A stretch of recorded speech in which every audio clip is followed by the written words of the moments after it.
ఓం నమో నారాయణాయ. వారాహి అమ్మకు నమస్కారం చేసుకుంటూ అమ్మవారి దయ, ఆమె చల్లని చూపులు మనందరిపై ఉండాలి అని చెప్పి మనస్ఫూర్తిగా కోరుకుంటూ, ఈరోజు అమ్మవారు మనకు అందించేటువంటి వాగ్దానం ఏంటి అంటే, బిడ్డ, నన్ను నువ్వు తల్లిగా భావిస్తే, నువ్వు నన్ను తల్లి స్థానంలో ఉంచినట్లయితే 2 నిమిషాలు ఈ వారాహి అమ్మ చెప్పేది విను, నీకే నమ్మకం కుదురుతుంది. చెవి పెట్టి మరీ వినమ్మా, వదులుకోవద్దమ్మా, ఖచ్చితంగా ఇది నువ్వు విని తీరాల్సిందే బిడ్డ అని చెప్పి వారాహి అమ్మ తెచ్చినటువంటి సందేశాన్ని మనకు వినిపించే ముందుగా ఒక్కసారి మన ఛానల్ని ఫస్ట్ టైం చూస్తూ ఉన్నట్లయితే ప్లీజ్ సబ్స్క్రైబ్ చేసుకోండి ఫ్రెండ్స్. వీడియో నచ్చితే కనుక లైక్ చేసి సపోర్ట్ చేయండి. ఇక వీడియోలోకి వెళ్ళబోయే ముందుగా ఒక్కసారి జ్యోతిష్యంలో గొప్ప అనుభవం కలిగినటువంటి గురూజీ సుబ్రహ్మణ్యం రాజు గారు శ్రీ వారాహి అమ్మవారి ఆశీస్సులతో జ్యోతిష్యం చెప్తున్నారు.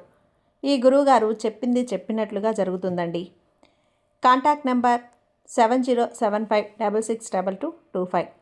భార్యాభర్తల మధ్య గొడవలు, విదేశీ ప్రయాణం ఆలస్యం అవటం, ప్రేమ, పెళ్లి, సంతానం లేకపోవటం, కోర్టు సమస్యలు, గృహము మరియు కుటుంబ సమస్యలు, ధనం నిలకడగా లేకపోవటం, నమ్మిన వ్యక్తి మోసం చేయటం, స్త్రీలకు పురుషులకు సంబంధించిన గుప్త సమస్యలు ఎటువంటివైనా రోజుల్లో పరిష్కారం చేయబడును. మీరు ఎంతోమంది దగ్గర జ్యోతిష్యం మరియు పరిష్కారాలు చేయించుకొని నిరాశ చెంది ఉన్నట్లయితే ఒక్కసారి ఆదికొండ దేవతలైన కోయరాజు గారికి కాల్ చేయండి. కోయ గురూజీ గారు కొండదేవత పూజారి సుబ్రహ్మణ్యం రాజు గారు. Contact number 7075662225. మా జీవితంలో కూడా ఎన్నో మార్పులు జరిగాయండి, కాబట్టే నమ్మకంగా చెప్తున్నాను. జై వారాహి అమ్మ. ఇక వీడియోలోకి వచ్చేస్తే, బిడ్డ, నీ జీవితంలో ఏం జరుగుతోంది? నీ కష్టాలకి, బాధలకి, నువ్వు పడుతున్నటువంటి ఇన్ని సమస్యలకు కూడా కారణం ఏంటి అని నువ్వు తెలుసుకోవాలని ఆరాటపడుతున్నావు కదా. అసలు ఆ కారణం ఏంటో అంతు చిక్కకుండా నువ్వు ఈ వారాహి అమ్మ నువ్వే కదా నాకు సమాధానం చెప్పాలి అని నన్ను ప్రతి క్షణం మనసులోనే ప్రశ్నిస్తున్నావు కదా. నువ్వు నన్ను తల్లిగా అనుకున్నప్పుడు నీ ప్రశ్నలన్నింటికీ సమాధానాలు ఇవ్వటం నా బాధ్యత. అందువల్ల తప్పకుండా నీకు బదులు అనేది ఇస్తానమ్మా. నువ్వు ప్రతిదానికి ఆందోళన అనేది పడిపోతున్నావు. ఒక చిన్న విషయం జరిగినా సరే దాన్ని ఎందుకు జరిగింది, ఎలా జరిగింది, అసలు నాకే ఎందుకు ఇంత జరిగింది అన్నట్లు వాటికి కారణాలు వెతుకుతూ సతమతం అయిపోతూ ఉంటావు. దాంతో నీవు తర్వాత ఏం చెయ్యాలనే ఒక ఆలోచన రాకుండా మనసంతా కృంగిపోయి నిరుత్సాహపడిపోతావు. ఆ నిరుత్సాహంతో ఏం చెయ్యాలనే ఆలోచన రాకుండా పోతుంది. అవును కదా బిడ్డ, నీకున్న ప్రతి సమస్యకు కారణం అనేది వెతుక్కుంటూ ఉంటే దానికి పరిష్కారం అనేది దొరకదు. కాబట్టి నీ సమస్య ఏంటో తెలిసినప్పుడు దానికి తగ్గ పరిష్కార మార్గం అనేది నువ్వు ఆలోచించాలి. కానీ నువ్వు చేస్తున్న తప్పల్లా కూడా ఇదే. నీకు వచ్చినటువంటి అవకాశాన్ని, ఆ చిక్కుకి కారణమేంటో ఏంటి అని మాత్రమే నువ్వు ఆలోచిస్తున్నావు. కానీ పరిష్కారం మాత్రమే నువ్వు ఆలోచిస్తున్నప్పుడు నీకు తగ్గ పరిష్కారం దొరికి ఆ సమస్య నుంచి నువ్వు బయటపడగలవు. నువ్వు చేస్తున్న అతిపెద్ద తప్పు ఇదే బిడ్డ. ఏంటి అమ్మా వారాహి అమ్మ, ఆ సమస్యకు కారణం ఏంటి, సమస్యకు పరిష్కారం ఏంటి అని, ఆ రెండు ఒక్కటే కదా తల్లి అని నువ్వు కన్ఫ్యూజ్ చేస్తున్నావు.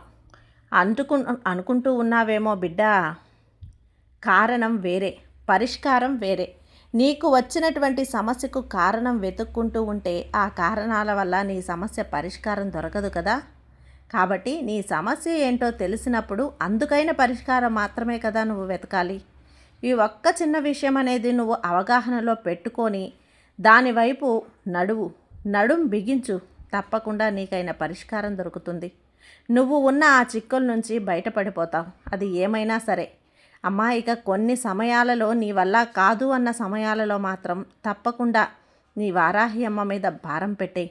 ఇక 5 నా వల్ల కాదు వారాహి అమ్మ, తప్పకుండా వీటికి నువ్వే పరిష్కార మార్గం చూపాలి.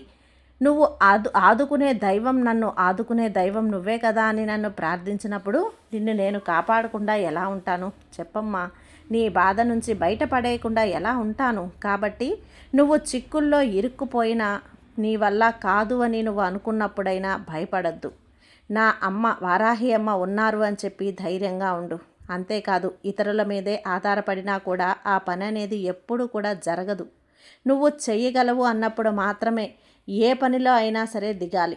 ఒకరు సాయం కోరుతూ ఉంటే ఎన్నిసార్లని ఇతరుల సాయం చేస్తూ ఉంటారు. వాళ్ళు వచ్చేంత వరకు నీ పనిని ఆపుకోలేవు కదా. కాబట్టి ఒకరి మీద ఆధారపడడం మాను.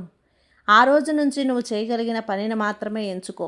నువ్వు మాత్రమే చేయగలవు. కాబట్టి నువ్వు ఆ పనికి ఎలా వెళ్ళాలి, ఎలా చేయాలి, ఎప్పుడు చేయాలి అనేదంతా కూడా నువ్వు ఒక ప్రణాళిక ప్రకారం చేసుకో. తప్పకుండా నీ పని సులువుగా నువ్వే చేసుకుంటావు.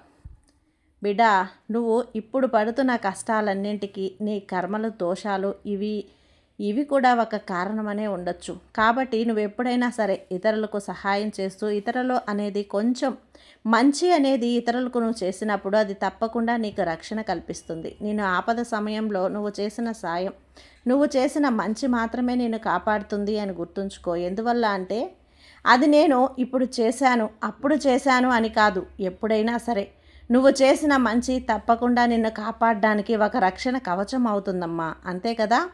ఒక విత్తనం నాటితేనే కదా నీరు పోసి దాన్ని మొలకెత్తి చెట్టయ్యి, మానయ్యి, పండ్లు, పువ్వులు, కాయలు కాస్తుంది. ఎప్పుడో నాటిన అంత గద్దు గింజ నీకు ఇంత పెద్ద చెట్టయ్యి ఫలాలిస్తుంది అంటే దానికి కారణం ఆ గింజ నాటితేనే. ఏమొస్తుందిలే ఉంటే ఇప్పుడు ఆ ఫలాలు దక్కుతాయో చెప్పు. అదేవిధంగా ఎప్పుడో మంచి చేస్తే ఇప్పుడు నాకు లాభం జరగడం ఏంటి అని అనుకోవద్దు. నువ్వు ఎప్పుడో చేసిన మంచి అనే విత్తనం అది నీకు పుణ్యాన్ని సంపాదించి పెట్టి అది పెద్దదయ్యి, నీ పుణ్యం పెద్దదయ్యి, నీకు ఎన్నో ఆపదగా ఉన్న ఒక అత్యవసర సమయంలో నిన్ను ఆదుకునేటువంటి ఒక రక్షణ కవచం అవుతుంది, ఒక చెట్టు నీడవుతుంది. కాబట్టి మంచి చేస్తూ ఉండు, మంచి మాట్లాడుతూ ఉండు. ఇతరులకు సాయం అనేది చేస్తూ ఉన్నప్పుడు నీకు, నీ కుటుంబానికి కాదు నీ వంశానికి కూడా మంచి చేసిన మంచి అండగా నిలుస్తుంది బిడ్డ. ఇది అక్షరాల సత్యం. కాబట్టి నేనెప్పుడూ చెప్పేలాగే సాయం చేస్తూ ఉండు, ఇతరులకి ఆహారం పెడుతూ ఉండు. నిన్ను కోరిన వచ్చిన వారికి మంచి తలువు, అప్పుడు భగవంతుడు నీకు మంచి తలుస్తాడమ్మా. ఇదే ఈ వారాహి అమ్మ చెప్పే వాగ్దానం. సంతోషంగా ఉండు బిడ్డ. సర్వేజన సుఖినో భవంతు. జై వారాహి అమ్మ.